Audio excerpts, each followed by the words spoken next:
As usual, I have no clue what the camera is doing, but hopefully it is all good and straight. Hello and welcome back to my channel. For those of you who don't know me, my name is Jenny, and in today's video, I'm going to be talking about my strategy for investing in the US.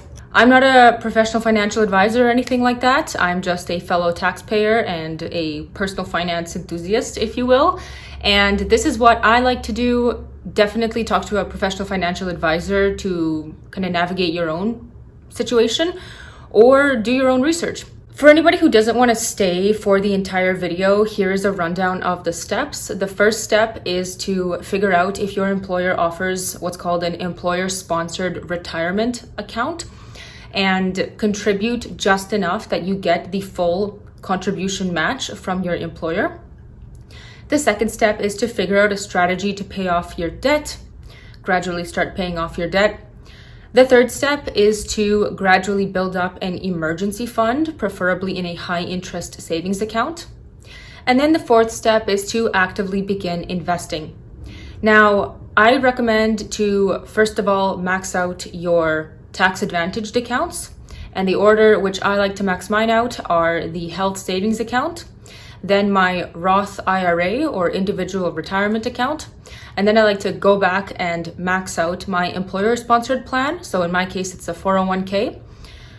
And then when you're done all that, when you've maxed out all of the tax-advantaged accounts and you have some money remaining, that is when I would open up a taxable brokerage account and start contributing money there.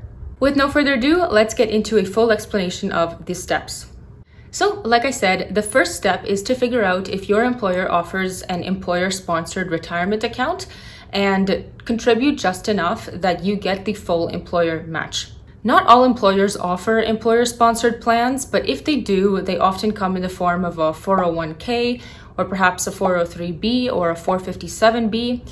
And the type of account that your employer will offer will depend on the type of organization that it is. The names of these different kinds of accounts, 401k, 403b, 457b, come from the US tax code. So that is whatever part of the code those accounts are based on.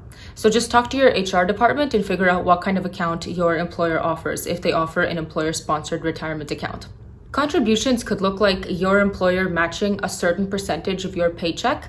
So your employer could say that they'll match up to 4% of your paycheck or 6% of your paycheck, as long as you also put in at least 4% or 6% of your paycheck. Some employers might also offer even more. So they could say that for every dollar that you put into your 401k or 403b, they might offer $2 or even $3 to put into that account. So again, that is something that your HR department can inform you about. The incentive for your employer is that they also get a tax break as a business if they help you to save up for retirement. So that is why some employers will opt to offer their employees this retirement match. It's important to take advantage of these kinds of accounts if you have one available to you, because this is essentially free money that's coming from your employer into your account. So that's a big advantage for you. Employer-sponsored plans will have limited options for what you can invest in. So think of it as though you're walking into a supermarket and there's already kind of pre-existing baskets that you can choose to allocate your money into. Whereas if you were the one that was managing that account yourself, you could pick all of the individual products yourself. So it makes it kind of easy to choose what you want to put your money into, but your options are limited in an employer-sponsored account. When you talk to HR about your employer-sponsored plan, make sure that you also ask about a vesting schedule. To be vested into something means that you have ownership of it. And when it comes to employer-sponsored plans, your employer might say that you are going to be entitled to, let's say, 20% of their contribution after 1 year, 40% of their full contribution after the second year, and then only in the fifth year, you're going to be 100% vested in whatever your employer has contributed. So essentially, this is an incentive for employees to stay longer with the company, because the longer they stay, the more they're going to be vested. Definitely make sure that you ask about a vesting schedule, because it will tell you what percentage you're actually entitled to based on how long you've worked with the employer. There's also a limit as to how much you can contribute individually and combined with your employer every year. Google the limit for whatever year you're contributing to ensure that you don't over contribute, because you can face a penalty if you over contribute to your retirement account. At the time of recording this video, the limit for contributing by yourself to your 401k is $23,000, but combined with your employer, it is $69,000. This is a good point in the video to distinguish between what's known as traditional contributions to a retirement account versus Roth contributions. So traditional contributions are taken before tax, whereas Roth contributions are contributions that you put into your account after tax. So in the case of a traditional contribution, that money would be deducted automatically from your paycheck before tax, and then it would grow completely tax-free all the time that it's sitting in your retirement account. And then when you withdraw, that is when it would be considered taxable income and you will pay taxes on everything in that account. Whereas in the case of a Roth contribution, your contributions are made after tax. So you've paid tax in the beginning when it was deducted from your paycheck after tax. And then that is when everything in that account grows. And when it's time to take it out, that is no longer taxable income. You've already paid taxes on it. So that's why I prefer to opt for Roth contributions wherever I can, because I just want to pay taxes, forget about them, and continue on with my life. Also, keep in mind that the money that you put into a employer-sponsored retirement account is meant for retirement. So that is why the idea is to let that money grow until you're 59 and a half, and that is when you can start taking it out without any penalties. But if you take money out of your account before the age of 59 and a half, it's going to be subject to penalties. If you leave your employer, you can roll any money from a 401k into an IRA, which is a individual retirement account, and we'll talk about that a little bit later. The second step is to figure out a strategy to pay off your debt. Now, it's important to have a strategy when figuring out how to tackle your debt, because you want to do it in the most financially optimal way. Some people choose to pay off debt based on whatever will give them the biggest peace of mind, which is also a great strategy to take care of your mental and financial health, but it might not be the best in terms of the numbers. So that's why it's good to crunch the numbers or talk to a professional financial advisor that can help you to look at different scenarios. But for the purpose of this video, let's talk about two different methods that people typically use to pay off debt. And that would be the snowball method versus the avalanche method. So in the avalanche method, you focus on the debts that have the highest percentage of interest associated with them, and you would pay off the loan with the highest interest first, and then move on to the debts that have a smaller interest. So this way you end up paying the least in interest. This is what I was doing when I paid off my student loans and my car loan. And then the snowball method is focused on the balance of the loan. So if you have a loan that is $100, $1,000, and $10,000, you would pay off the one that is smallest first and then move on to the next one and the next one. And the idea behind this method is that it sets a snowball of motivation rolling. Pick whichever method you like best and use that to tackle your debt. The third step is to gradually build up an emergency fund. An emergency fund is exactly what it sounds like. It is a fund that will help you to cover emergencies.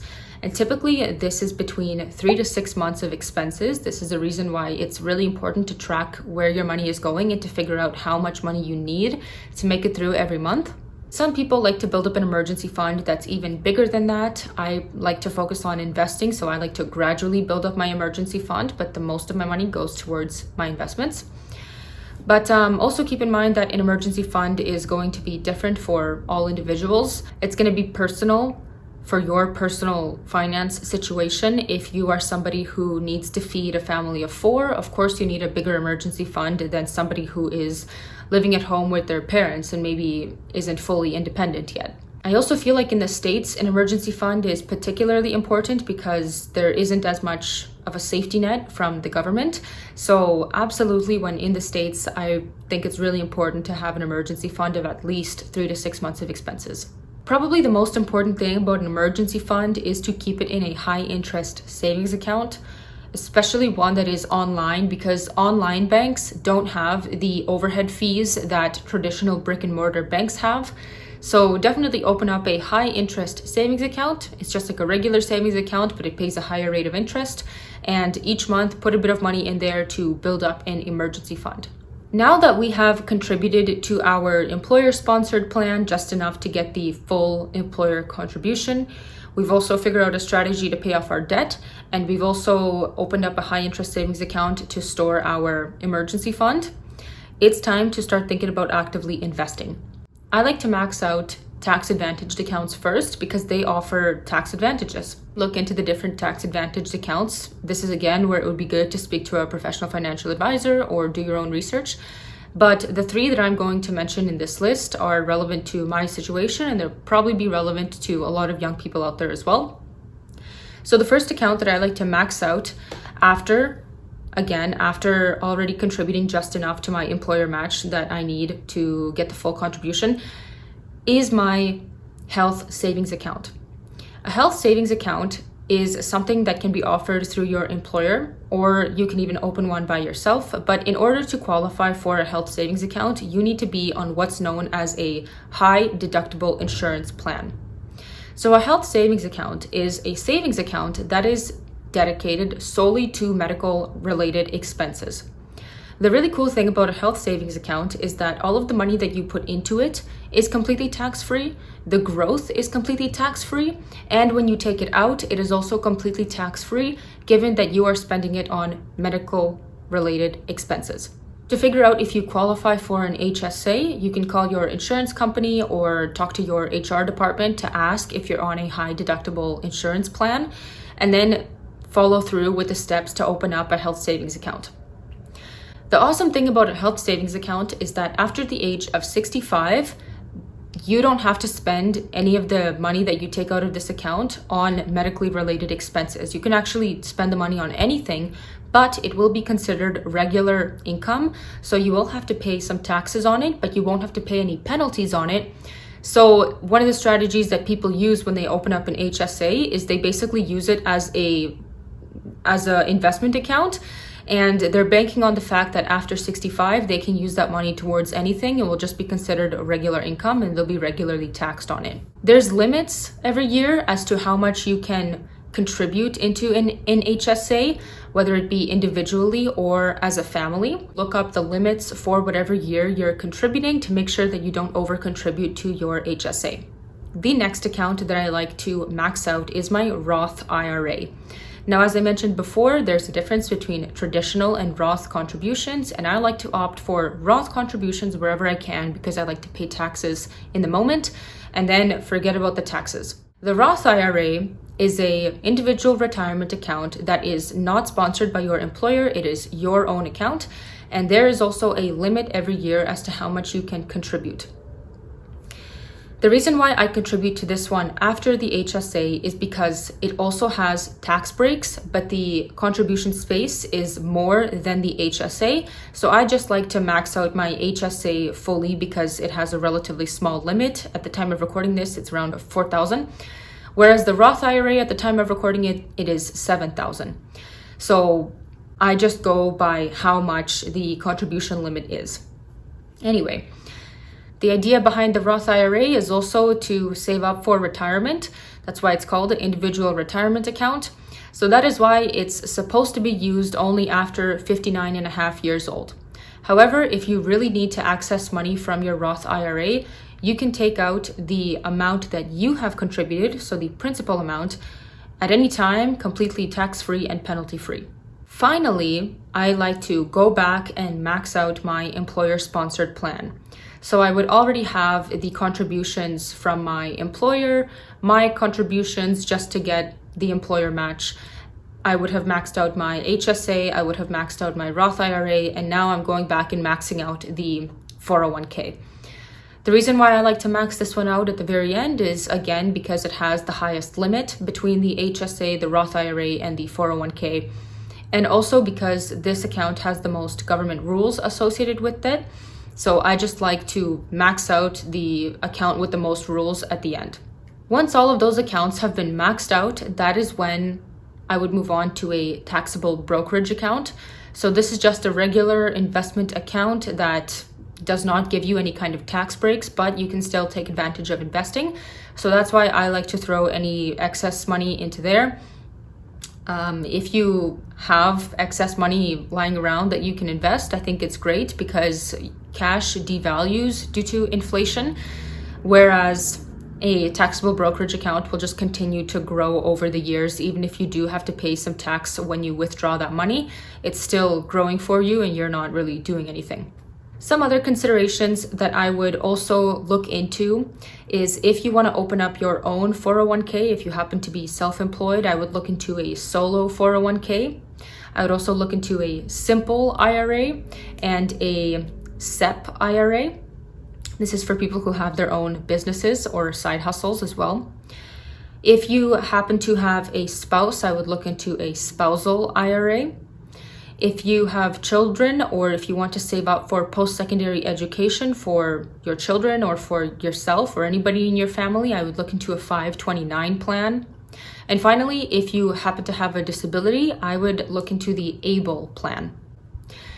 Anyways, that wraps up this video. I hope that you found this video informative. Hopefully you have a better idea as to where to take your personal finances. Like I said, do your own research. This is what works for me. I hope you have a great rest of your day. Thanks for watching and take care. See you in my next video. Bye.